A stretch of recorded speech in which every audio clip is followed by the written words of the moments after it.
G'day there ladies and gents of the internet, I am the Braveheart Aussie and welcome to a journey in world building. And welcome back to a concept video here of part of the Dark Diaspora project.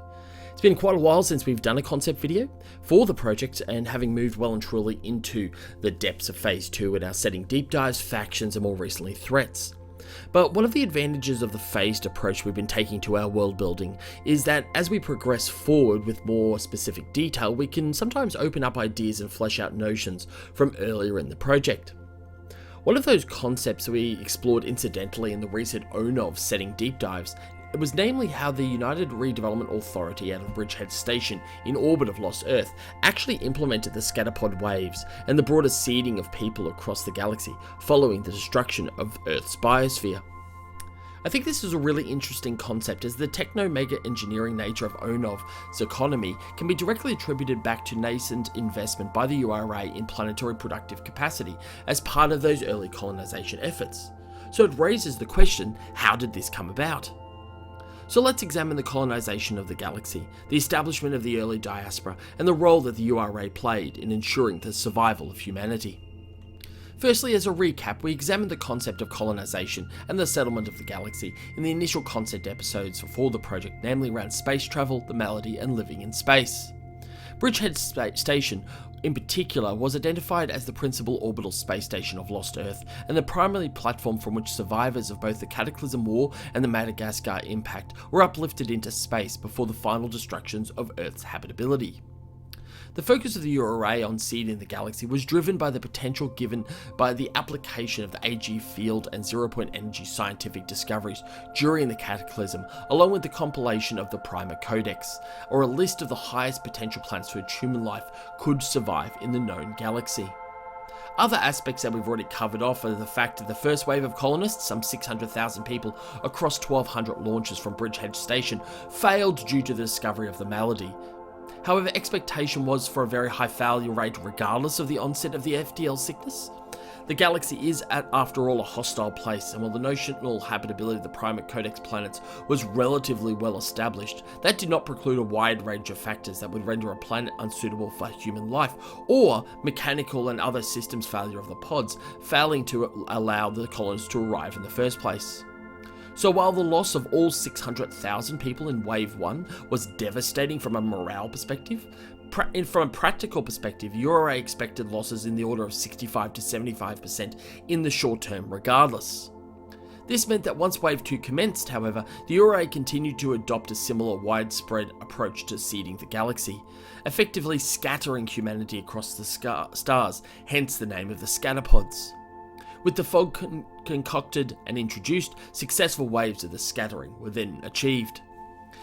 There were a total of 11 official colonization waves implemented by the URA under its universal authority following the collapse of Lost Earth.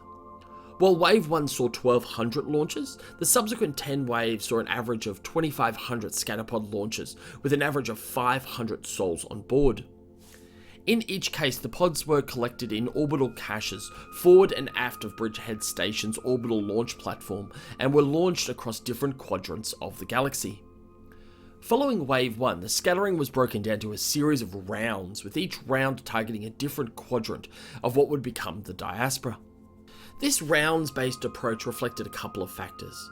One was the orbital mechanics of Earth around the Sun and how Earth was positioned relative to the different quadrants at any point in time. And then there was also the fact that there was a desire by the URA to target colonization efforts into those quadrants first that had the highest concentration of potential habitable systems. Waves 2 to 5, for example, were originally sent to the northeastern quadrant and laid the foundations of settlements within the Tyson Sector Compact, with the planet of Samiyaju being one of the first to be settled. This quadrant had and still has the highest concentrations of planets with positive biomarkers, extending all the way to Janfar in the south. In contrast, Waves 6 to 8 was sent to the northwest quadrant and formed the foundations of worlds of the Galador hegemony, Koton, and other major powers in that area. Waves 9 and 10 were sent to the southwest quadrant, forming the basis of settlements like Kopachia, Ozovan and vicinity in the Fringe World Alliance, and the final wave of Wave 11 was sent to the southeast and formed the basis of the colonization of the world of Tarvan. These launches took place over the course of about 35 years during the immediate aftermath of the Madagascar impact, and all of these waves comprised people exclusively born on Earth. This meant that there was a total of 14 million people who were transported and scattered across the galaxy during the scattering. However, it is important to acknowledge that not everybody who survived the uplift from Earth to Bridgehead Station wanted to board the scatterpods, particularly after the failure of Wave 1, and a small but statistically significant population ended up forming a permanent residential base on the station itself. This, combined with population working to support mining and other industrial operations across Old Sol, meant that there continued to be a permanent, albeit small, minority population of humans in the traditional solar system of humanity after the completion of the scatter waves. There was also a second phase of URA colonisation activity, which related to providing potential safeguard to human genome that could be used to supplement the initial colonisation waves. This was in the form of the use of gene tanks within Bridgehead Station and the creation of using in the first instance of frozen embryos and later of fully sequenced artificial genomes of a large human population on the station. At the time of the Dark Diaspora, the population of the Bridgehead Station has reached almost 600,000, making it one of the largest concentrations of orbital populations in the galaxy, 2/3 of which trace their ancestry back to the gene tanks. After the original scattering waves, population continued to be provided to new colony worlds and further worlds outside of the Primate Codex that was subsequently identified. The URA actually identified a commercial opportunity in the aftermath of the scattering to continue to fund its operations by providing early colonization efforts, particularly those directed by other emergent powers, with baseline population in the form of further colonization pods, either drawing upon humans grown out of the gene tanks or those that still called Bridgehead Station home. A further 2.5 million people were sent across the galaxy during the post-scattering population distribution.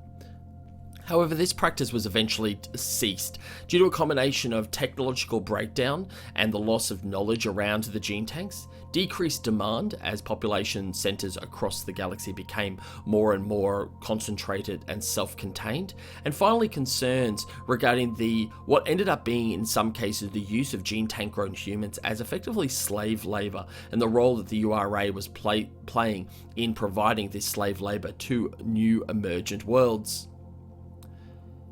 To support both the scattering and post-scattering distribution of people, pod production across the solar system was prodigious. Production was principally based on the moon across a series of surface-based automated factory stations, receiving shipments of various ore inputs from mining operations in the asteroid belt. At their peak, almost 250 FTL-capable single-use pods were being produced per week, just to keep up with demand at the time. Significant resources were allocated to the establishment of intrasolar shipping, with mag rail-launched cargo units being supplemented by the use of sub-light AG field freighters. Solar power arrays were commonly utilised to power off-world operations in the inner system, though HE3 extracted from lunar regolith was used extensively as a fuel stock in both stationary and ship-drive reactors. Even to this day in the Dark Diaspora, HE3 mining on Luna remains one of the only residual activities of Old Sol, and automated machinery continues to extract, refine and distribute HE3 payloads across to maintain Bridgehead Station and its residual population. Within each wave of the scattering, initial pod launches were followed by what was known as a feedback pause. This represented a brief interlude during which the telemetry and other readings from the initial pod launches, say in some cases about 10% of launches, were received. In many cases, up to 50% of some of these launches, there was either no response or the habitability of the planet or move proved to be far more hostile than originally believed in the Prima Codex biomarkers. These initial pod launches were referred to as pioneers, though colonists referred to them as dummies, after the crash test dummy concept used in vehicle safety testing back on Lost Earth. This pause in launches did, however, afford the URA with the opportunity to redirect and concentrate subsequent launches in a wave into narrow and narrow list of potentially successful settlement candidates. By doing so, the overall survivability of subsequent settlement launches in each wave could be maximised. This also supported the subsequent vesture of these more robust colonial opportunities with in situ technological and productive capacity. Enormous orbital fabrication systems in orbit of Jupiter and Saturn were established by the URA to construct giant in situ manufacturing and production units, sometimes several miles in diameter, which would then be transported via multiple FTL grapple pods to respective colony sites and then lowered to the surface. These multifunction units were provided early industrial capacity and capability to nascent colonies, capacity that could be turned to development of critical infrastructure, habitats, and importantly, planetary spaceport trade infrastructure. For the original vision of the URA was for the establishment across the galaxy of a vast, prosperous, and most critically, mutually supportive and resilient pan-galactic Commonwealth. However, once the harsh conditions and poor survivability of the universe became apparent, settlement invariably became highly concentrated on islands of marginal habitability, with little cross-support being available in most cases, at least not until the later part of the Dark Diaspora. Ultimately, this meant that there are thousands of worlds across the diaspora that were supplied with these production units that subsequently were abandoned, often with their intended users dying and the colonists being lost before the productive capacity could be brought to bear. And that, ladies and gents, is where we'll end this concept episode.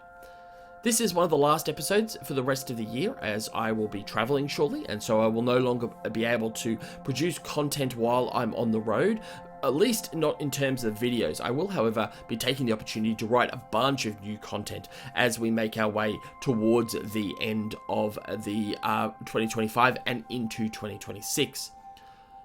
Hopefully we'll have 1 or 2 episodes between Christmas and the New Year's, and that will include a potential state of the project. I am starting to flirt with the idea in 2026 of starting a new project, whether to end this Dark Diaspora project and start afresh, or to start to bleed a second project in and start to taper down some of the content for Dark Diaspora, though likely we'll be able to keep some of the Dark Diaspora content going in the medium term. But I'm still playing around with this, and any feedback you guys have on that, whether to cease this and start anew sometime in the second half of 2026, or to taper this along and sort of overlap the two, would be very welcome. But we'll dive back into that a little bit more at the end of this month. But that is it for today. Thank you so much. Hope you all have a wonderful day, and may the journey continue. Hey!